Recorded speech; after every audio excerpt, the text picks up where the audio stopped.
Hello all.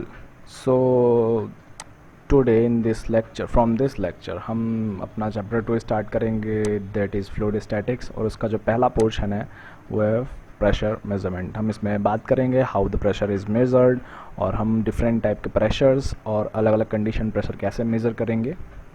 और when you are studying fluid mechanics तो it becomes very important कि आप प्रेशर मेजरमेंट जाने, how to measure pressure, what are the categories जिसमें हम अलग अलग प्रेशर को डिस्ट्रीब्यूट करते हैं और टर्म को यूज़ करते हैं।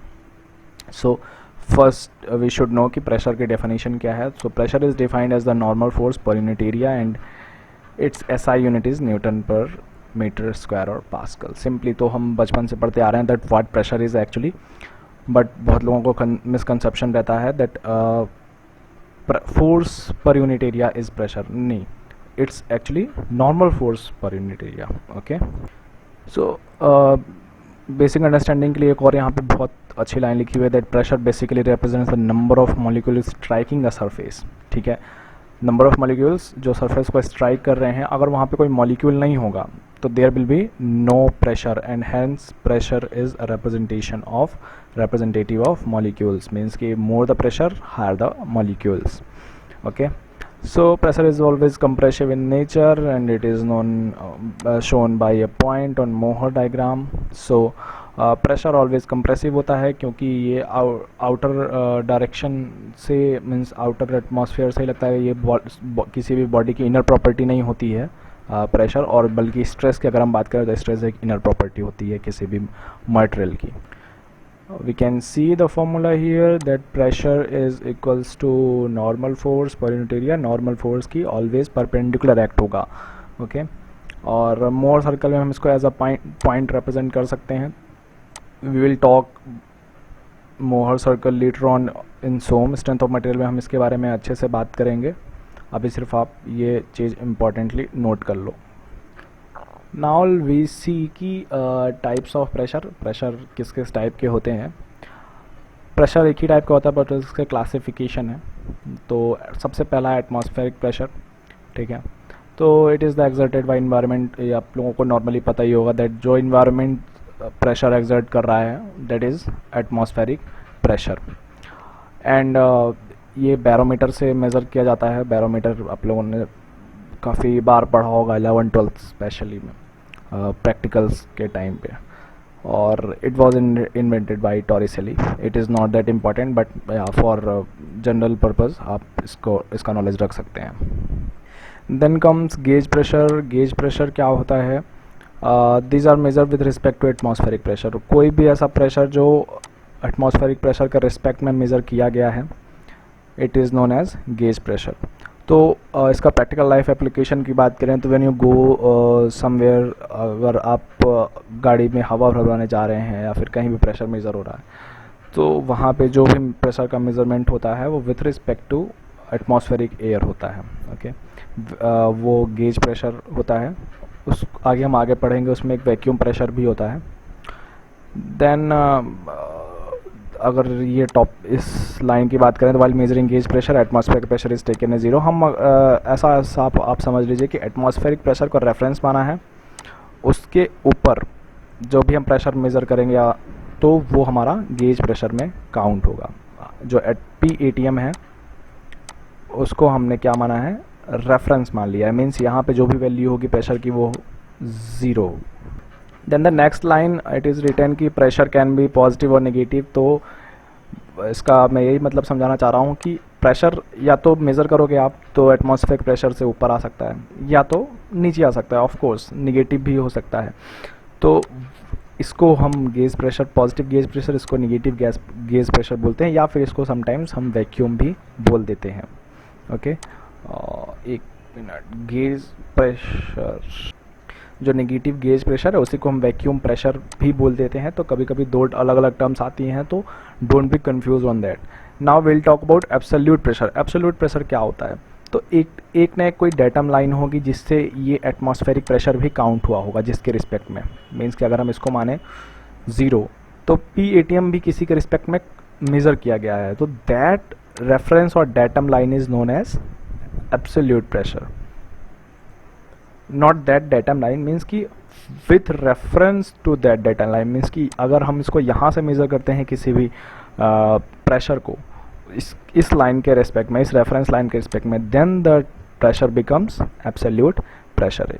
या तो यहाँ पे आप पढ़ सकते हैं these are the pressure that are measure with respect to zero pressure line. Means कि जहाँ पे प्रेशर हम ज़ीरो मानते हैं उस लाइन से हम काउंट करना स्टार्ट करते हैं pressure. Okay, the important thing is that graph, यहाँ से यू कैन ईजिली अंडरस्टैंड जो कॉन्सेप्ट हम ऊपर बता रहे थे. हाँ, एक छोटा सा नोट है that for all numerical problems we have to find gauge pressure until and unless absolute pressure is asked.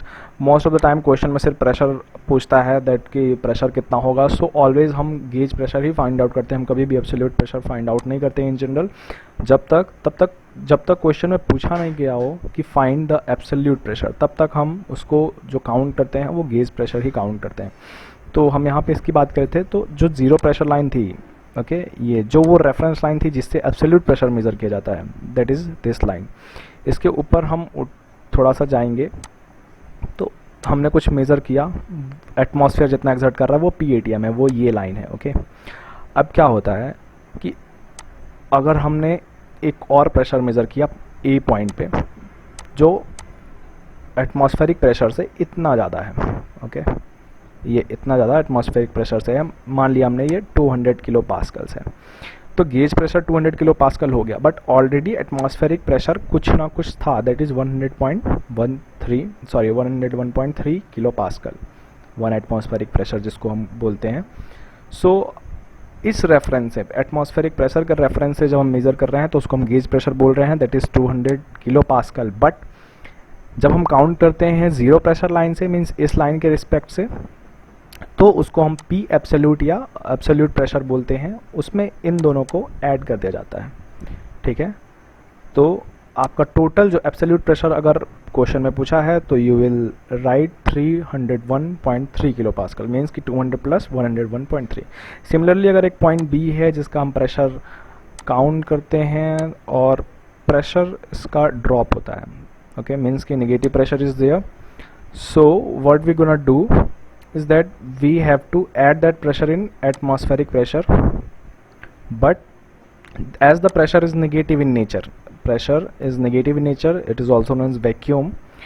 so हमको जो P absolute मिलेगा वो ऐसा होगा, okay, means कि from this line we have to count this thing. I hope you understand it. Then the very next important topic is hydrostatic law. It is very important और बहुत ज़्यादा importance रखता है इन फ्लूइड मैकेनिक्स. तो simple सा एक law है that the variation of pressure in a fluid is directly proportional to the specific weight. ठीक है, इसको हम आगे डिराइव करने की कोशिश करते हैं. मान लेते हैं कोई एक फ्लूइड, एक ब्लॉक है, ओके, किसी फ्लूइड में एक छोटा सा ब्लॉक है जिसकी हाइट DH है, जिसका सरफेस एरिया DA है, काफ़ी स्मॉल कंसिडर किया है, ओके. ऊपर एक प्रेशर P पड़ रहा है या P लग रहा है, प्रेशर DA के एरिया में लग रहा है, तो इसलिए ये P into DA total force हो गया जो ऊपर की डायरेक्शन में लग रहा है, ओके. देन नीचे ऑफ कोर्स कुछ ना कुछ फोर्स ज़्यादा लग रहा होगा या प्रेशर ज़्यादा लग रहा होगा जिसके कारण फोर्स ज़्यादा क्रिएट होगा, that is P plus DP DA, okay. DP increase in pressure है और एक वेट भी लग रहा होगा बॉडी का, that is weight of the fluid जिसको हम रो G या volume, okay, that is DA into H. ये H हो गया एंड दैट इज़ DA, ये पोर्शन पूरा आपका. So it will be the volume of the body. Now हम एज्यूम कर रहे हैं that there is no acceleration. So acceleration नहीं होगा, मीन्स की resultant of force is equals to 0.